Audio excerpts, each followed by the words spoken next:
प्रश्नोत्तर सत्संग माध्यम से आज का प्रश्न आया है भगवान हीरे मालेगांव महाराष्ट्र से। उनका प्रश्न है कि जो मंत्री लोग है, बहुत सारे सेठ जो अरबपति करोड़पति बने हुए हैं, हजार हजार करोड़ की संपत्ति सब उनको पास है, क्या ये लोग पहले जन्म में सब पुण्य किया था इसलिए मिला? कौन सा पुण्य किया था ना जो ये लोग को मिला है? इसे पुण्य का मिला है कि या और कोई धन है? ये बहुत सुंदर प्रश्न है। देखिए जी, पूर्व जन्म का पुण्य से, पूर्व जन्म की तपस्या से, पुण्य से जो धन मिलता है इसी जन्म में, वो जो है पवित्र धन होता है। भगवान गीता में कहा, शुचिनाम सिमतम गेहे जग भ्रष्टम अभिजायते।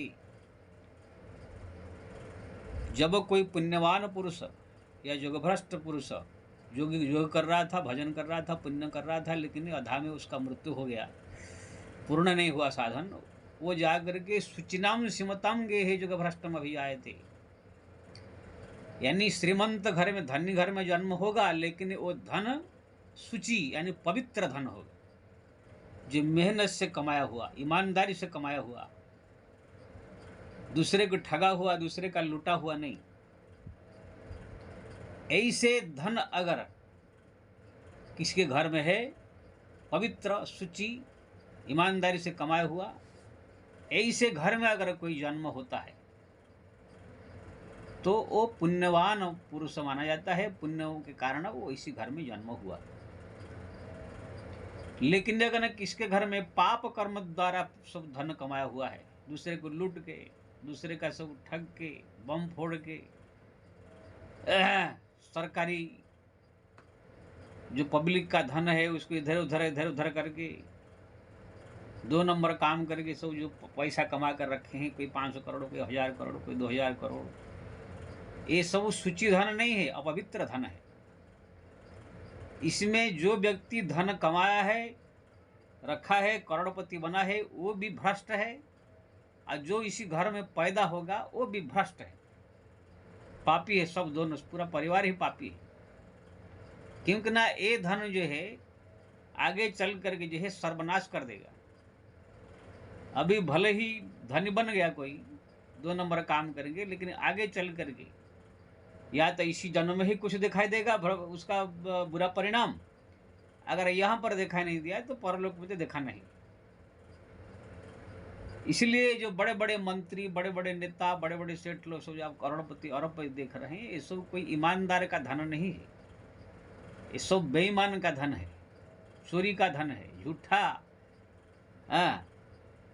में जो है सब कमाया हुआ धन है, और लालच दे करके या रिश्वत लेके जो है कमाया हुआ धन है, पब्लिक का धन है, गरीबों का धन है सब। इसलिए ये सबको बड़ा पुण्यवान या इसे समझना बेकार है। सो महापापी लोग है, वहाँ पैदा हुए हैं, वही धन खा करके फिर पाप कमाएंगे, फिर आगे चल करके सर्वनाश करेंगे अपना। कुछ आप देखते हैं यहाँ पर ये परिणाम दिखाई देता है।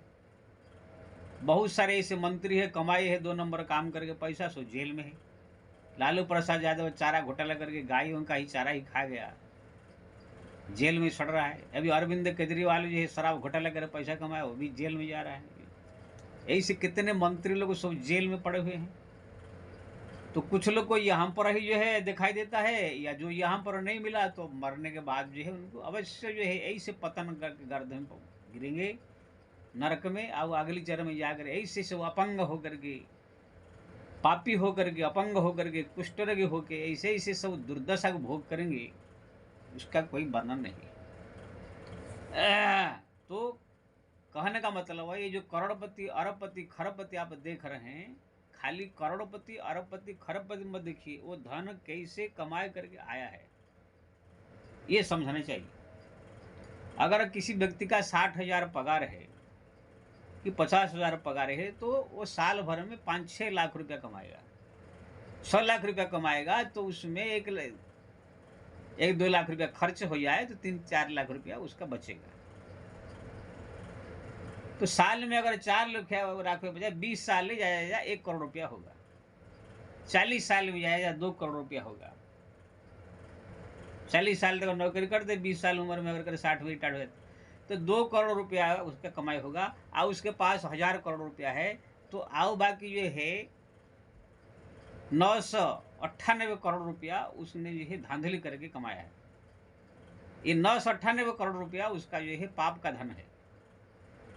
वो यहाँ पर कुछ परिणाम दिखाएगा, यहाँ पर नहीं दिखाए तो मरने के बाद उसका पाप का परिणाम भोग करेगा। उसका पूरा जो उसी घर में पैदा होगा वो भी महापापी है, जो उसी घर में अभी है वो भी महापापी है, सब पाप का परिवार है। लेकिन यहाँ पर सिचनम सीमंता गे है, जो भगवान ने कहा जग भ्रष्ट में भी आए थे, वो धनी घर में जो जब कोई पैदा होता है वो धन ईमानदारी कमाया हुआ, जो पूर्व पुरुष के सब जमीन जायदाद ऐसे रहता है या ईमानदारी सच्चाई से कमाए हुआ वो धन होता है, उसमें कोई पैदा होता है तो पुण्य का फल किस्मत से उसका था, इसलिए पैदा हुआ उसी घर में। और अभी भी अगर कोई ईमानदारी से ही कोई पैसा कमाई करके अपना जी रहा है तो समझ लो शुचि धन, पवित्र धन माना जाता है। इसी समय भारतवर्ष में अगर 1000 आदमी या 100 आदमी को ले ले तो 99 आदमी जो है सब अपवित्र धन का धनी है। मैं तो कहता हूँ 1000 में 999 आदमी अपवित्र धन का धनी है। कोई एक आदमी हो सकता है जो ईमानदारी सच्चाई से कमाता हो, मेरे को तो भी दिखाई भी नहीं दे रहा है। इसीलिए जितने बड़े बड़े उस धनी दिखाई दे रहे हैं, अरबपति खरबपति, सब पाप का धन भोग रहे हैं, पाप से कमाए हुआ धन है, धनी बने हुए हैं, पाप का धन ही खा रहे हैं। अब मरने के बाद ही उनका परिणाम भयंकर होगा।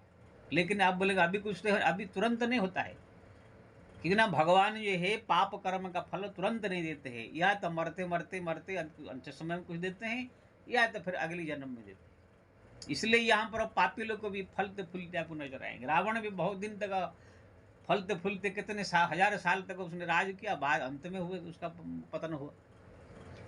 ऐसे ही कंस है, हरियाणा के जो भी आप देखेंगे पहले ही कोई ऐसे नहीं हो जाता है। उदाहरण आपको देता हूँ, मान लीजिए कोई लड़की जा रही है सुंदर 16 साल की, अब उसको कोई लड़का जा करके जबरदस्ती उठा कर ले जाए, ले करके 2-4 घंटा उसके मजा ले लेगा या तो 2-4 दिन मजा ले लेगा, लेकिन उसका परिणाम क्या होगा वो नहीं जानता है। जो मालूम पड़ेगा समाज को, पुलिस को, तो उसका दुर्दशा होगा। लेकिन पहले 4-5 दिन तो मजा ले लिया। ऐसे ही जो है जो 2 नंबर काम करके जो पैसा कमाते हैं, जो ये सब धंधा सब खोल के बैठे हैं 2 नंबर का, सब जो धनी बने हुए हैं, ये सब पहले मजा ले रहे हैं, अभी धनी बने हुए हैं, हम करोड़पति अरबपति, लेकिन एक दिन ऐसे घुसेगा इनको, एकदम जड़ मूल से खत्म हो जाएंगे। कुछ यहाँ दिखाई देगा, नहीं तो अगली जन्म। तो कहने का मतलब ये है, जो आप सोच रहे हैं जितने मंत्री बड़े बड़े सेठ जो करोड़पति अरबपति है, सब बेईमान है, सब का धन है, सब चोरी का धन है, झूठा का धन है, सब पाप का धन लेकर के धनी बने हुए हैं। हाँ, कोई 1000 में एक ऐसे मिलेगा जो कि अपना ईमानदारी सच्चाई से कमा करके, अपना मेहनत करके, अपना धन कमा करके, पवित्र धन यीशु कहते हैं। सीमंतम सुचिनाम सीमंतम गे, सुचि धन श्रीमंत, ऐसे जो है धनी कोई कोई होते हैं।